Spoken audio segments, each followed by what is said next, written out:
Tonight I wanted to talk about three paradoxes.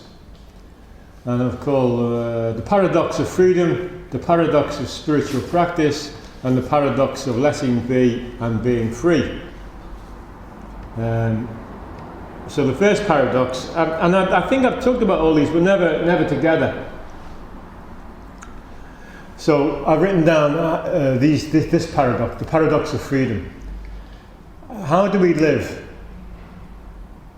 when my sense of being me, and my attachment to this me, and to the fullness of feeling me, how do I live with that together with the realization of emptiness or shunyata of a personal self? So how do we manage to live with the paradox of feeling really identified with this body and with this personality and with this self, together with the realization that it's also empty?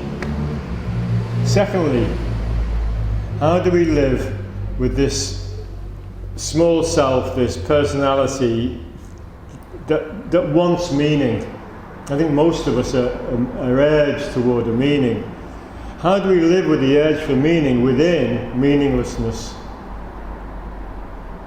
And how do we live in space and time with the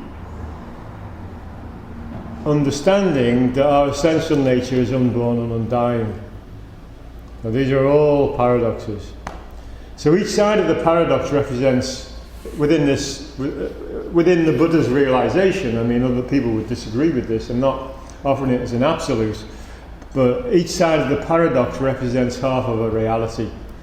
And yet most of us choose to live, maybe we don't choose, maybe we don't have a choice, but we live anyway on the side where we're captured, if you like, by this delusion of an individual separate self.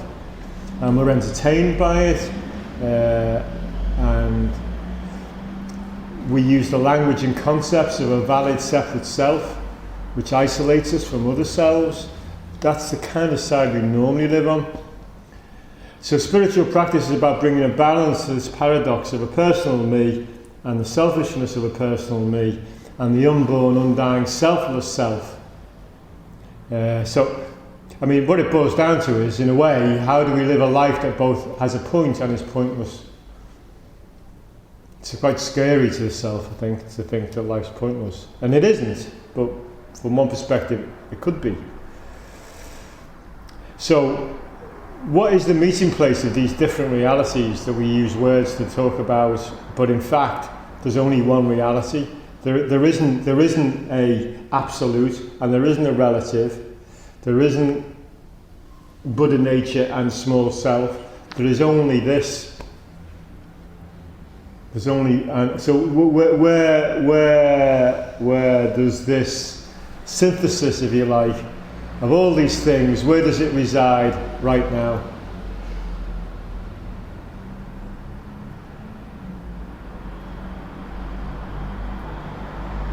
Where does it reside right now? My life. Pardon? My life. Yeah, and his life, and your life, and it's the only place it can be is in your life. It can only be where you stand. And if we, you know, most of us are stuck on the relative, but it's just as delusional to be stuck on the side of the absolute. Not that a lot of us have the opportunity to be stuck over there, but it's just as delusional to be stuck there. So, Sensei. yeah. When you said about emptiness being meaningless. No, I didn't say emptiness was meaninglessness. No. I don't think. I said the. Go on, you carry or on. maybe from the empty shunyata's perspective, life is meaningless. But that's. Well,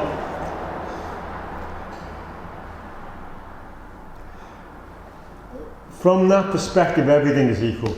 Yeah. Short and tall are the same, life and death are the same, Yeah. good and bad are the same. There isn't any separation, there's any differentiation. So from that perspective, to find meaning is quite tricky because everything's equal. Yeah. But when I experience that, I don't experience it along with the sense of, oh no, there is no purpose to my life. Okay. Because, so it was for me it was a strange way of looking at it, because when I'm in an emptiness kind of place, everything's cool. Okay. So, yeah. And I was wondering whether I'm missing the meaninglessness of it by, that I'm not looking at it, or maybe... Well, no, maybe experiencing meaninglessness is cool, as you put it, and is restful. Yeah. And requires nothing of us. Yeah. Which is why it's this kind of stuck place. Because, it may be very nice personally or impersonally, but it doesn't do much for the world. No. Well, that's the other place of being stuck. Isn't it? Yeah. Well, thank you for pointing it out. Maybe it's just a poor use of the word. Yeah. Thank you. So that brings where all this unites and where it all manifests is in your life.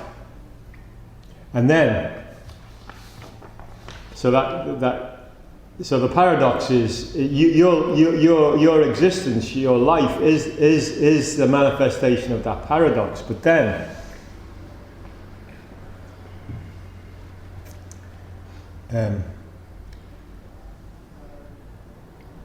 brings me on to the paradox of spiritual practice as a journey.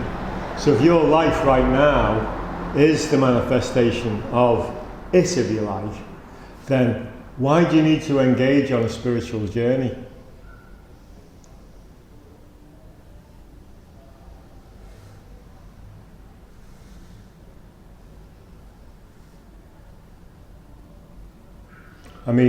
Does it take any preparation to be present?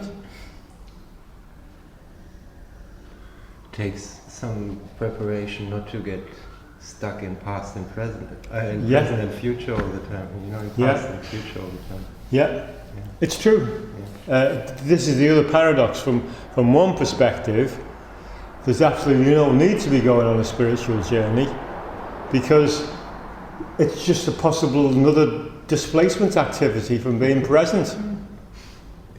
It's another deception of the small self that it thinks that if there's hard work involved, if there's a lot of struggle, if there's a place in the future where everything will be hunky-dory, then, and particularly if the spiritual practice and path is perceived culturally and personally to be the most important thing, then we're really going to go for it, And it's not just in Buddhist culture, but in all cultures, there's this idea of, fighting the demons, going underground, in Greek myths of making all these kind of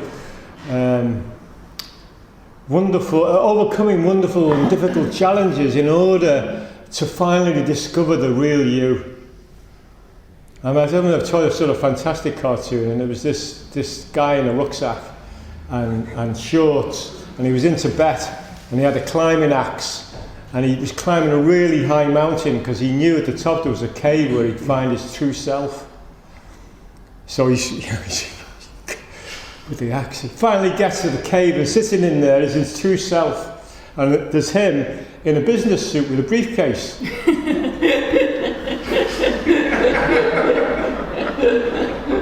That was his true self, It doesn't have to be some cosmic kind of being with a white beard or flowing robes. Not that there's anything wrong with the journey. We have to make the journey. We can't gainsay not making the journey, but we can bear in mind as well that we need to also simultaneously be present to our life at this time, which is really difficult. I'm not offering this as any easy option. It's an ongoing difficulty to be present, because it's much simpler to keep deferring it to the future, to a time when it will be much easier, because we will have done all this work, we will have all these realizations, we'll have greater understanding, we'll be richer, we'll have more time off work, all circumstances will be much better if we defer it to the future. And then we'll be able to sit in a sunny meadow and be happy forever. That's what we, that's our dream. Well, let me know when you get there. I'll get a ticket and join you.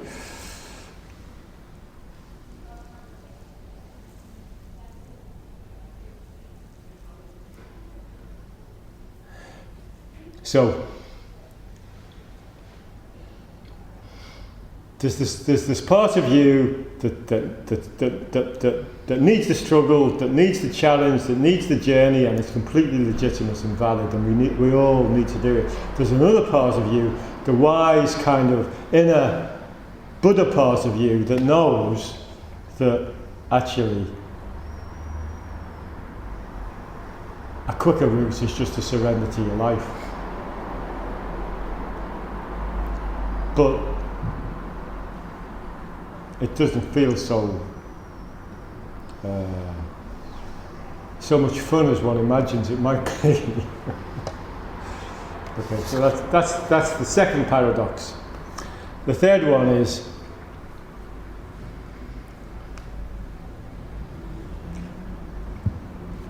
why do we not feel free, and why do we feel limited?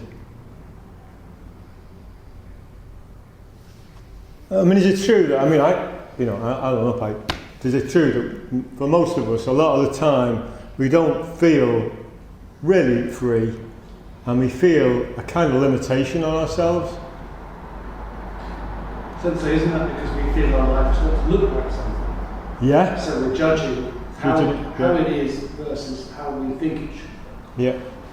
And for me, I'm aware that is the source of a lot of my stuff, is the should. Yeah, okay. Which and that's the trap. I think Bhagwan Rajneesh said that should is a 4-letter word. Yeah. Yeah. I think I was going to say that all my limits are imposed by me. Yeah. And that's why I feel limited, because there are walls, I just built them all. Mm.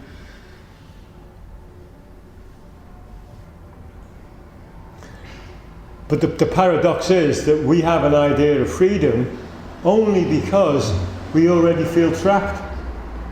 If we didn't consider ourselves to be trapped, we would be already free. And it's the same with limitation. If we didn't feel we were limited, we would be unlimited.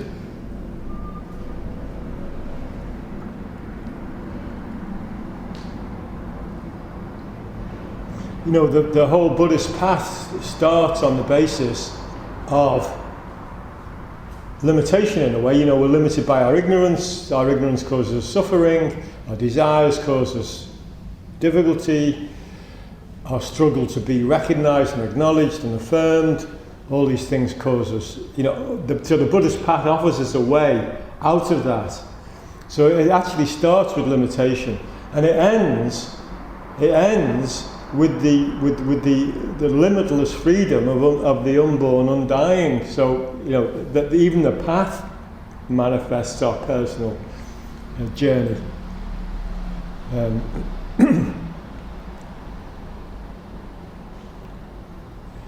So I don't know whether Dogen would agree with me, but my understanding of poor understanding of Dogen.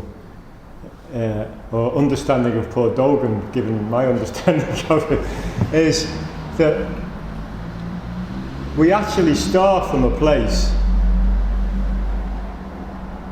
that's already pure, that's already a natural expression of freedom, but we assume that we're starting from a place of poverty and limitation. And what he's saying is that when we sit, when we're present to when we're present to our lives and surrender to our lives and sit in the moment on a moment-to-moment basis, that is limitless and it is free. So that's the practice of. Does he call it realization practice? Practice realization. You're reading the book. Yeah. Practice realization practice. Yeah.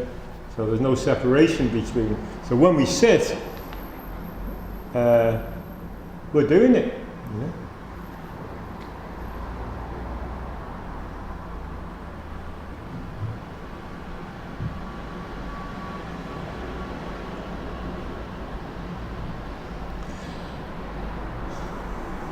So in a kind of ideal,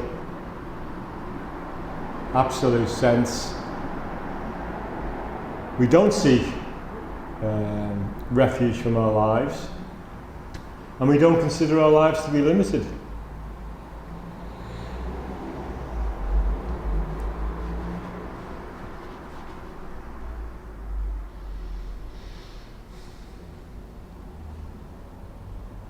And they express it in Zen. You know, they say daily activities are wondrous. Just daily activities are wondrous, isn't it? What that line about cutting wood and chopping wood and carrying water, and then there's the last line, how wondrous.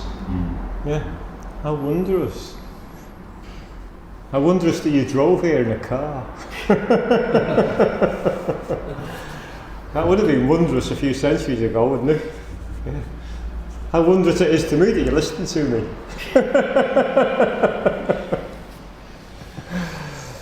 Okay, I'm finished.